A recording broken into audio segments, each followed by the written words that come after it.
योगी सरकार ने कैबिनेट बैठक में कई बड़े और जनहितकारी फैसलों पर मुहर लगाई। महिला सशक्तिकरण, पर्यावरण संरक्षण और छात्र हितों को ध्यान में रखते हुए 3 महत्वपूर्ण घोषणाएं की गई है। प्रदेश की लगभग 12 करोड़ महिलाओं के लिए योगी सरकार ने एक बड़ी राहत का ऐलान भी किया है। अब महिलाएं यदि 1 करोड़ रुपए तक की संपत्ति खरीदती हैं तो उन्हें स्टैंप ड्यूटी में 1% की छूट मिलेगी। अभी तक ये छूट केवल 10 लाख रुपए तक की संपत्ति खरीद पर लागू थी। प्रदेश में 15 साल पुरानी गाड़ियां भी अब कबाड़ होंगी। रिपोर्ट देखिए। उत्तर प्रदेश लगातार विकास की नई गाथा लिख रहा है। इसी कड़ी में एक बार फिर योगी कैबिनेट ने प्रदेश को कई सौगातें दी हैं। कैबिनेट बैठक में 38 में से 37 महत्वपूर्ण प्रस्तावों को मंजूरी दी गई है। बैठक में महिलाओं, मेधावी छात्रों, तकनीकी शिक्षा, बुनियादी ढांचे और किसानों के लिए कई अहम फैसले किए गए। इन फैसलों से राज्य के विकास को नई दिशा मिलने की उम्मीद है। कैबिनेट की बैठक सीएम योगी आदित्यनाथ की अध्यक्षता में लोक भवन में हुई।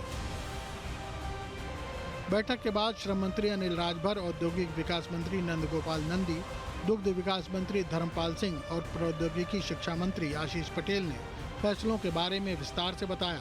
मंत्रियों ने कहा कि कैबिनेट के लिए फैसले महिलाओं, छात्रों, किसानों और कर्मचारियों के हितों में हैं।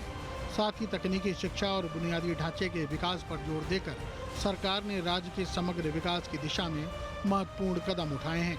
इन फैसलों से उत्तर प्रदेश के आर्थिक और सामाजिक विकास को नई गति मिलेगी।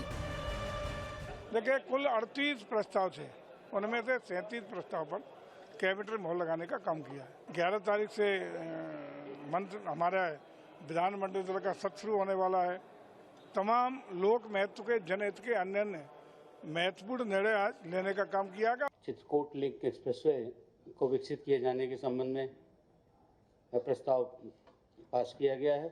राष्ट्रीय पेंशन प्रणाली से आच्छादित राज्य सरकार के ऐसे सरकारी सेवक जिनका चयन ऐसे पद आबलिक रिक्तियों के सापेक्ष हुआ हो, जिसका विज्ञापन प्रदेश में नई परिभाषित अंशदान पेंशन योजना राष्ट्रीय पेंशन प्रणाली लागू किए जाने संबंधित राज्य सरकार की अधिसूचना दिनांक 28 मार्च 2005 के पूर्व हो चुका था, को राष्ट्रीय पेंशन प्रणाली के स्थान पर पुरानी पेंशन योजना से आच्छादित किए जाने के संबंध में निर्धारित कट ऑफ स्थितियों का विस्तारण।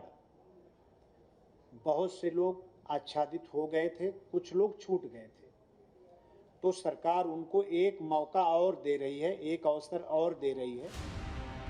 चलिए अब योगी कैबिनेट के लिए गए महत्वपूर्ण फैसलों पर नजर डालते हैं। महिलाओं को स्टाम्प ड्यूटी में 1% की छूट, 15 साल पुरानी गाड़ियां कबाड़ होंगी, 545 दिन में चित्रकूट लिंक एक्सप्रेसवे बनेगा, स्वामी विवेकानंद युवा सशक्तिकरण योजना के तहत टैबलेट मिलेगा, युवाओं को मोबाइल की जगह मुफ्त टैबलेट दिए जाएंगे, डीआरडीओ को IRDI इकाई के लिए मात्र 1 रुपए में लीज पर जमीन मिलेगी, 121 polytechnic college Tata technology excellence centre के रूप में विकसित होंगे। 2005 से पहले नौकरी पाने वालों को पुरानी पेंशन देने का रास्ता साफ है।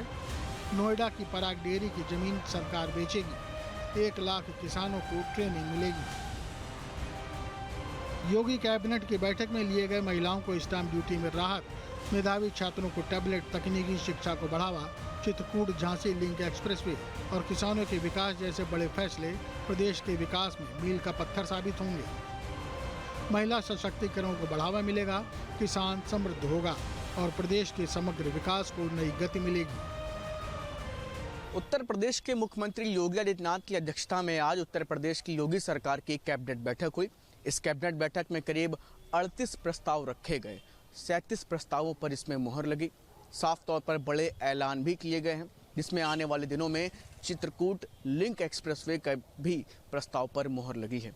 इतना ही नहीं, उत्तर प्रदेश की योगी सरकार अब मोबाइल की जगह पर टैबलेट वितरण करेगी। साथ ही साथ उत्तर प्रदेश के विकास को लेकर के भी तमाम अहम प्रस्तावों पर भी मुहर लगी है। वीडियो जर्नलिस्ट हरिराम के साथ शुभम पांडे, न्यूज स्टेट, लखनऊ। जहां भक्ति है हर शब्द में, कथाओं में छुपे हैं दिव्य रहस्य और ज्योतिष देता है जीवन को दिशा। धर्म से जुड़ी हर बातों को जानने के लिए हमारे चैनल स्तुति को सब्सक्राइब करें। चैनल पर जाने के लिए इस लिंक पर क्लिक करें।